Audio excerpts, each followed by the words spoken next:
Olá, tudo bem? Vamos dar início a mais uma aula de física. Vamos falar hoje sobre energia potencial gravitacional e sua aplicabilidade. Falamos já em aulas anteriores sobre energia cinética, sobre energia mecânica e sobre conservação de energia. Então, dando sequência ao nosso conteúdo, vamos lá. Energia, né? As formas fundamentais de energia. Nós temos basicamente duas formas fundamentais de energia, que é a energia cinética, que está associada ao movimento. No caso, nós temos aí ao vento, a água em movimento, a corrente elétrica no circuito, ao som e a agitação das partículas do ar junto a um aquecedor. Então, tudo que se movimenta, tudo que tem velocidade, então nós temos energia cinética envolvida nesse processo. E temos a segunda energia fundamental, que é a energia potencial, que corresponde à energia armazenada em condições de poder ser utilizada. Essa energia potencial, ela se divide em gravitacional, elástica, elétrica. Vamos ver hoje, então, uma das formas da energia potencial, que é a gravitacional. A energia potencial gravitacional. Nós temos aí, no caso, um alpinista pendurado num bloco de gelo. Ele está a uma certa altura do solo. Então, nós temos aí uma condição de repouso, porque ele está parado, né? Isso, ele não está subindo e nem está descendo. Então, ele não teria energia cinética. Se ele não tem energia cinética por não ter velocidade, por não ter movimento, será que ele não teria energia nenhuma? Bom, tem sim, porque a energia não desaparece, ela se converte em outra forma de energia. Nesse caso, nós temos aí, então, a energia armazenada em forma de energia potencial gravitacional, porque ele está a uma certa altura de uma posição referencial. Então, nós temos aí essa energia que não se está a manifestar, no caso a gente não vê energia, a gente só analisa, né? No caso, se ele soltar dali, ele pode vir ganhar movimento, então ele tem uma energia que pode ser convertida em outra, então nós chamamos de energia potencial. As energias potenciais, elas são energias armazenadas porque elas vêm de forças conservativas, tudo bem? Então fica a dica. A energia potencial gravitacional, ela depende do quê? Se deixarmos cair uma pedra, em qual dos três níveis vai causar maior estrago? Então, nós temos três alturas para abandonar uma pedra.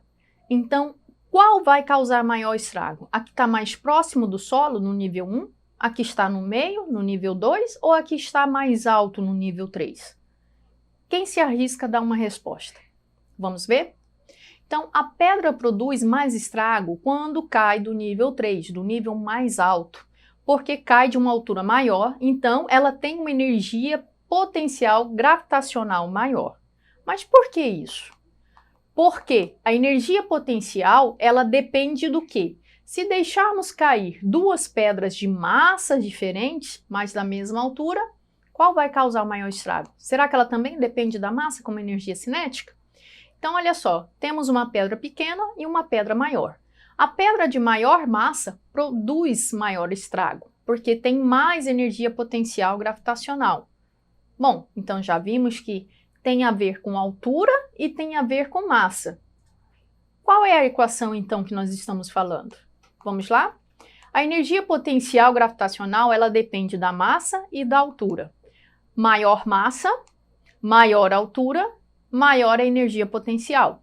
Menor massa, menor altura, menor energia potencial gravitacional. Então, nós temos aqui, a energia potencial gravitacional é definida como energia associada ao estado de posição de um objeto. Quanto mais alto estiver, maior será a sua energia potencial. Ela calcula-se utilizando a equação energia potencial gravitacional, abreviado por EPG, é igual a massa vezes gravidade local vezes altura. Essa altura, ela é medida em qualquer ponto de referência, não necessariamente do solo. Por exemplo, se eu analisar, né, de uma mesa para cima, então eu vou medir a altura daquele ponto, tá? Então é essa altura que eu vou medir a quantidade de energia potencial gravitacional. Mas massa vezes gravidade é uma força que nós conhecemos, é a força-peso, que é uma força gravitacional. Então, nós podemos também escrever a equação da energia potencial gravitacional como sendo peso vezes altura. Por ser uma equação de primeiro grau, então a relação entre energia e as outras grandezas é diretamente proporcional. Vamos lá? Considere um bloco de massa m que está suspenso por um fio preso ao teto. A distância do bloco ao solo vale h, e a distância até uma mesa que está logo abaixo vale d.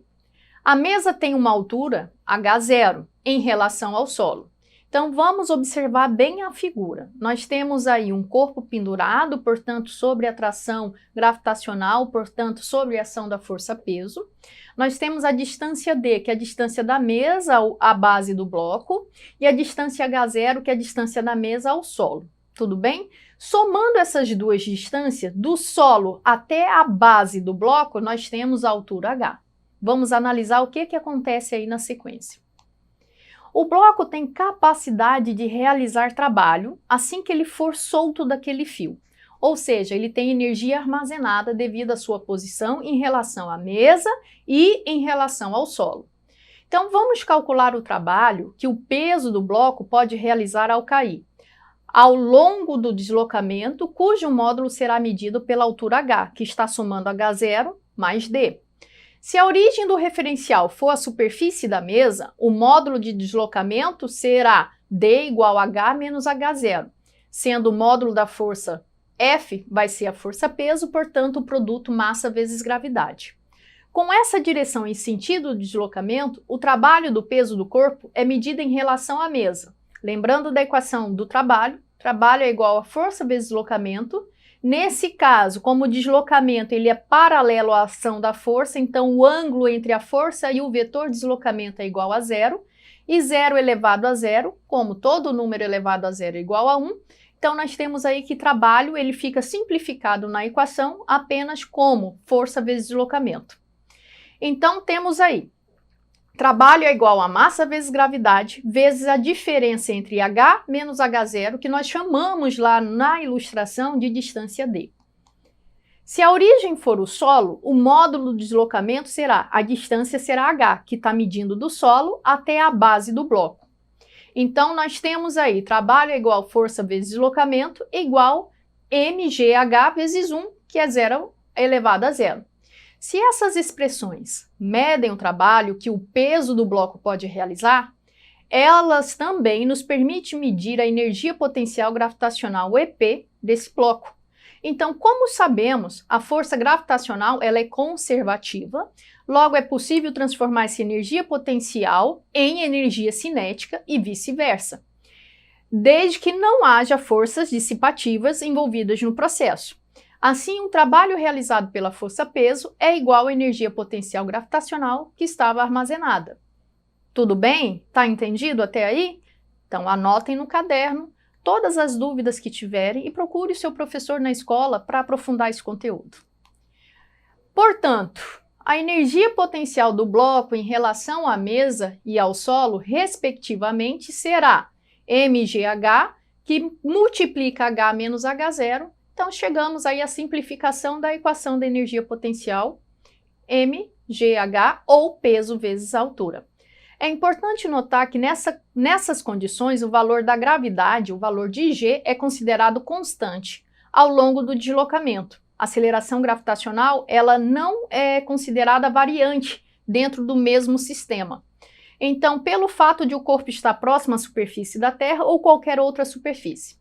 Então, definimos arbitrariamente a energia potencial do sistema corpo-terra como zero na superfície, quer dizer, no solo. Então, no solo, energia potencial gravitacional, por considerar a altura zero, então ela também seria zero, tá? Isso é uma regra fixa? Não. Isso é como se diz, uma determinação, né, feita para simplificar as nossas análises nas equações. Vamos lá? Vamos ao primeiro exemplo. Um corpo com massa de 500 kg está a uma altura de 160 metros do solo. calcular a energia potencial gravitacional desse corpo em relação ao solo, considerando G igual a 10 metros por segundo ao quadrado. Então, como é que a gente resolve um exercício em física? Primeiro, a gente faz uma leitura com calma, cuidadosamente. Depois, identificamos os valores e as grandezas que estão sendo oferecidas no enunciado.